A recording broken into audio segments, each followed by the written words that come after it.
Hello, glorious souls, and welcome to your Soul Service Astrology update for the 28th of Feb 2022. Hello, if we have not met, my name is Kelx. I'm a 13 sign sidereal astrologer and the creator of Soul Service Astrology and Eco Alchemy. What is 13 sign sidereal astrology? At its essence, it is astrology founded on astronomy.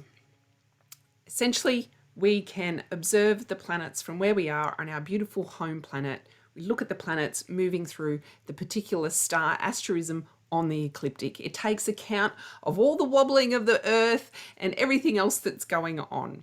So that's 13 sign sidereal astrology. It is different to tropical astrology. Tropical astrology has locked the planet. It doesn't wobble. It has assigned 30 degrees to all the constellations. It's out by approximately 28 degrees from what you can observe in the sky. I think that's a problem. I think humans, and humans historically, the past, where astrology comes from in its Western form, was founded on us observing the natural cycles. And that's what I'm so passionate about, is for humans to start to live more in congruence with their planet and their feelings and their emotions and their creativity. We need to come back into connection with the natural cycles. And astrology and astronomy are one of those natural cycles, and it can help our life. It's a practice. So soul service astrology is a practice for you to come back into congruence with your celestial alchemy by you looking at your birth chart and seeing, how do I best communicate? Who am I attracted to? What do I want to do with my life? The planets can help you do that. They're not going to dictate to you. This is all a co-creation. So when I go into this week's astrology, it's an energetic or archetypal situation that you get to feel into. You get to feel into. I can't tell you how you feel. I can't tell you what to do, and nor do the planets. The planets are the planets. They just sit up there doing their thing. However, they present an opportunity from previous myth and story, an opportunity for you to dive into your intuition, to inquire, to observe, to notice, to see how you feel. Am I feeling this? Is this something that I keep doing over and over and over again, and perhaps I want to change it? Or is this something, oh, I've not done this before. This is great. This is the pathway I want to go down to. How can I amplify that? How can I keep doing that? How can I make a new neural pathway to keep doing that instead of the old patterns that I was so used to? So really, astrology is an opportunity for you to inquire, to shift old patterns or to step into new ones, create new ones, and to amplify our imagination and our creativity, because to be human is to be creative. All right, so let's check out what's going on in the skies, because 13 sign sidereal astrology is based on what's happening in the skies next week. So there's Monday's chart. So the main aspect, so Monday and Tuesday, there's a main aspect happening with the North Node. So we have the North Node trine, these three planets over here, trine Pluto on Monday, and then exactly trine Mars and Venus on Tuesday. So let's talk about that in connection and in combination, because we're not separate to this, and of course the planets aren't separate. We were all formed at the Big Bang. All the molecules and the atoms that were created then are still present now and are still coalescing and condensing into these physical and gaseous structures in our solar system and to the physical in us. So that's how we're acausally connected. The North Node is a celestial point. It is not a body. It is where the orbit of the moon and the orbit of the sun, as observed from our planet, connect. So it's the point where they cross over when we look out from the earth. Now, historically, it's got significant meaning in many, many cultures. In the astrology that I use, soul service astrology, I relate the North Node to our mission. And in Taurus at the moment, there's a little bit of a collective mission for us to come back into a much more simplistic connection with our planet. So Taurus is very much about what we're using and what we're doing and what we're building and what we're constructing. So there's a little bit of this material concept with the idea of Taurus. I link it to the archetype of the architect, where the architect builds a beautiful house, but there's art and beauty. And architects also build homes with reference to the environment. So the North Node being in Taurus for at least a couple of years has been this real call. I think it's the mounting call of sort of eco-friendly and sustainability, for us to be consuming less, recognizing that all money, even cryptocurrency, all money is linked to the extraction of resources from our planet. Money will not have value unless it is linked to something that is extractive from our planet. Let's not forget that. So this idea that money is just energy is what I will refer to what my 7-year-old says is trash. Money is not just energy. Money is value-backed resources, and you are extracting from the planet when you use money. Now, of course, we can use money in a much more regenerative way, not sustainable, regenerative, and a much more ecological way. So a little lesson in ecology is a population exists within a community. So we're a population, Homo sapiens sapien, within our very open global community. Most populations in the animal kingdom, us excluded, will have a period where there's sort of flat growth, and it'll grow a little bit depending on resources available to it and the resources that it needs, and whether there's sufficient conditions for mating and expanding their population. However, then the resources might be quite good and conditions are really wonderful for their population to go and to increase. So you have what's called an exponential growth period. But then the majority of animals on this planet and plants will reach a carrying capacity. So they come into an equilibrium, an equitable state with their community. And they'll stay there. So there won't be that exponential growth. Now, there might be cycles where their population plunges because the resources aren't sufficient enough. This all has a purpose, by the way, so bear with me here. And then other times, so you've got that death, and then you'll have regeneration, the population will come back. And it's a constant cycle. But there's not any populations on this planet except for Homo sapiens sapiens, aka humans, that think exponential growth is a constant, because it's not, right? So the North Node in Taurus is getting us to look at what we're consuming and to come into a much more community-minded consumption mindset, where you're only taking what you need and not thinking that exponential growth is a constant. Now, with this trine energy over to Pluto, Mars and Venus this week, trine makes it a lot easier. So what I'm suggesting to you is these concepts could be a lot easier for you to take on board. You're starting to see the consequences that is happening within our planet, and for you to start transforming the way that you consume, the way that you take action, perhaps the way that you move around, the vehicle usage. Maybe it's public transport. Maybe it's how much you consume, what you do with your money. It's easier to transform these ideas and beliefs within us now. So take that opportunity. These three planets, Pluto, Mars and Venus in Libra, this is the last time these three planets will be together for a very long time in Sagittarius. And so this has implications that we really want to be feeling into what does our liberation and freedom look like now at this very pivotal moment in our history. Make no doubt, in 20, 30 years, I will still be talking about this period and the astrology that was happening and what was happening in the collective conscious and what was happening in the collective unconscious.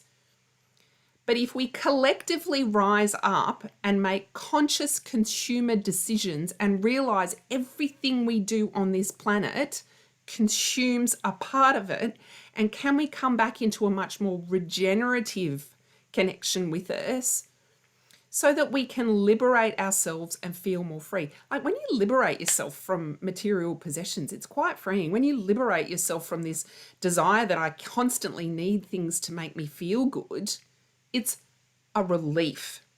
It's a relief. So the thing that I'm doing this year is, and it's not just this year, because previously I've done things where it's like, I'm not buying anything new for a year. And I've only done it for a year and I've accomplished it. But then I've just gone back into my old patterns. This time, what I'm saying is, I'm only buying things that I need when I need them. And you know what it's doing? It's helping with the family budget. And it's removing my dependence on this materialistic external reward. All the rewards that we need are within ourselves. Okay, so that's Monday, Tuesday energy. Let's take a look at what's happening on Wednesday, the 2nd of March. We have Saturn and Mercury coming into conjunction. Now, this almost happened before the holiday season, but however, now it's more exact. This is really logical, analytical, methodical energy. So if you've had quite a lot of ideas come in, you've been perhaps planning out some of your creative projects, perhaps you've got some big ideas, now is the time to start mapping them out and to start doing some things. So using the beautiful intellect of yours, using those wonderful methodologies of yours, your strengths and your expertness, to start to bring it down into reality. Because of course we can have wonderful ideas, we can have wonderful dreams, and we can keep them all up here in our head and in the nebulousness, but for them to come down into concrete form, into material form on our beautiful planet, divine human, you need to use your intellect and your methods and start to craft it and bring it here onto this plane. And that's where you start to step into your leadership, because you're going, right, I'm using my intuition, I'm using my creative skills, I'm using the methods that I have accumulated over this current lifetime that I'm living, and I'm consolidating down, and I'm now bringing that forward. So if it might feel challenging, however, I would really encourage you to step by step feel into it and keep leaning into the fact that you're a leader, you're a master, and you get to use your intellect with your intuitive powers as well. So that's Wednesday. Let's check out Thursday. Thursday, the 3rd of March, early in the morning, we have a new moon in Aquarius. So new moons are for setting new intentions, starting new things. You can use the phase, regardless of looking at all these planets that I look at each week for you, you could ignore all that and just go with the moon phases. That's a natural cycle that you can use to help you amplify your creativity, amplify your imagination, shift old patterns, perhaps take a rest, take a break. It's a practice, so you can just use the moon if you want. That's an option. So if we look at the moon in its new state, this is fresh, innocent eyes. Something new is on the horizon, something exciting and joyful. And it's in Aquarius. So this is exciting and joyful and big and visionary and expansive, and potentially a catalyst for change. A catalyst for change, a shift in your emotional and feeling state, and perhaps a catalyst for change that starts to spill out and share your unique genius, your quirky genius with your community. Now, I've talked a lot about community that's come up in this channeled reading for you. So it starts to spill up and shine out into your community. So my suggestion for you is, what new project do you want to start, and how can you weave and start to share and inspire others backed by your why, your vision? And how can you let those feelings of joy and excitement and imagination and inspiration feed this new intention, feed this new project that perhaps you want to get out there? So we want to let that feeling of joy and excitement of change, of new ideas, of our quirkiness spilling out there, we want to feel that first and then allow that out. Now, having said that, of course, sometimes we can feel scared to do that, but the new moon energy is really encouraging you to do that. And there's another aspect later in the week that's going to encourage it a little bit more. So just know that energetically this week, you are power backed to get this new feeling out there, to get this inspiration and these ideas out there, backed up by a hefty planet, which I'm going to talk to you about in a moment. So my final question in relation to the new moon is, where do you feel boxed in? So if you feel boxed in anywhere, that's somewhere for you to inquire and go, how am I going to imagine my way out of this? How am I going to feel my way out of this? What do I really want to bring into my community to allow change to occur? And that's the power of the new moon that's coming up this week. So let's move to the 4th of March. Now, the 4th of March, I started talking about Pluto, Venus, and Mars in Sagittarius, and now I'm going to go into it a little bit deeper because this is the last time this three will meet up in Sagittarius for 250 years. It's the last time Pluto, Venus, and Mars will meet up for 2 years. The next time they meet up in 2 years' time, in February 2024, it will be in Capricorn. So this is quite a pivotal aspect that you can harness. So the collective energy of Sagittarius is liberation and freedom. I want you this week, in particular with the new moon, to sit and feel about, what does freedom look like for me? What does it feel like? What does my liberation? Now, if we're also coming from a community-minded perspective, because there's a little bit of Aquarian energy this week, what does the collective liberation look like? What does collective change look like for you? Now, when I refer to collective, it obviously doesn't need to be worldwide. It could just be your community. Pluto transforms our beliefs there. So are you still holding past beliefs that held you back, that you realize were your parents' beliefs that were perhaps founded on their beliefs from World War II and depressions and things like that, if you're in my generation? And then also we're looking at how we can regenerate ourselves to come into those beliefs. How can we connect with others that share similar beliefs? So you can hear there's this merging of Venus energy, which is the connector and the regenerator, and these changes, this transformation I'm making to my beliefs around what my freedom and liberation looks like, because it is two personal planets, and what the collective freedom and liberation looks like. And then when we have Mars coming in there, we have this really fiery and focused action that can start to take place. Now, this might feel really big. You may not feel like doing anything. What's this? 4th, Friday. Friday is a great day. It's Venus Day, and Venus is involved in the biggest aspect on this day. So my suggestion is that you take a day to drop systemic beliefs that we have to be doing something in particular to succeed this lifetime. If we dropped all that, what would you do? What would you create? How would you live your life? Like, I know these are really big questions, and there's lots of historical programming there, our systemic programming and our family programming. But I guarantee you're going to want to know these answers in February 2024, because in February 2024, when these three planets meet up again, it's going to be a transformation of our systems.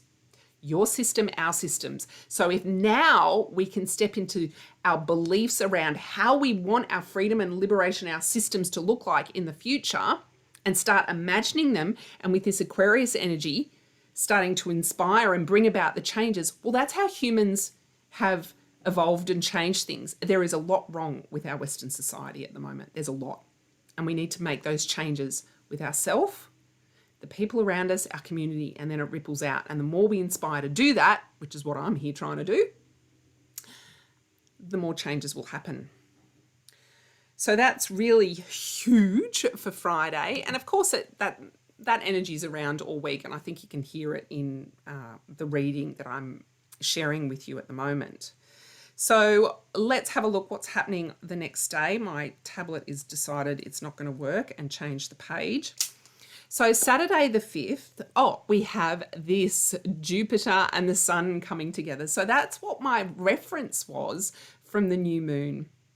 You have Aquarius energy amplified. You have Aquarius inspiration, imagination, that really quirky, weird energy to expand into and channel and funnel into your creativity and your expression. Use it. Because the next time the Sun and Jupiter meet up, it won't be in Aquarius.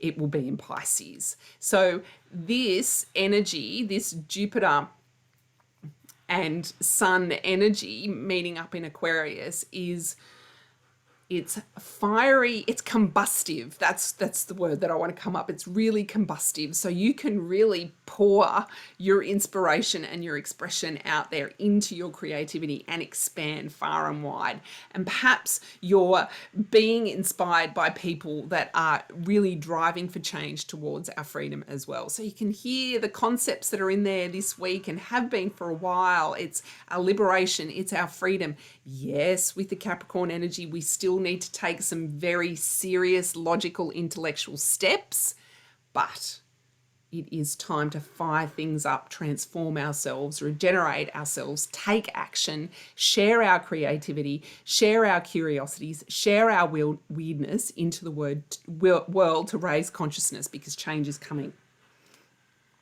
Now, that's all really quite epic energy. Can you see the difference that's happened on the chart there? So there was a lot of trine and sextile energy up until Sunday. Now, the square energy that's come in between Pluto and the moon, it's only going to last a day. So my suggestion is if this week energetically feels quite big for you with the new moon and the conjunction with Pluto, Venus and Mars, and the conjunction between Saturn and Mercury, and the conjunction between Sun and Jupiter, I think last week was quiet because this week is a big week.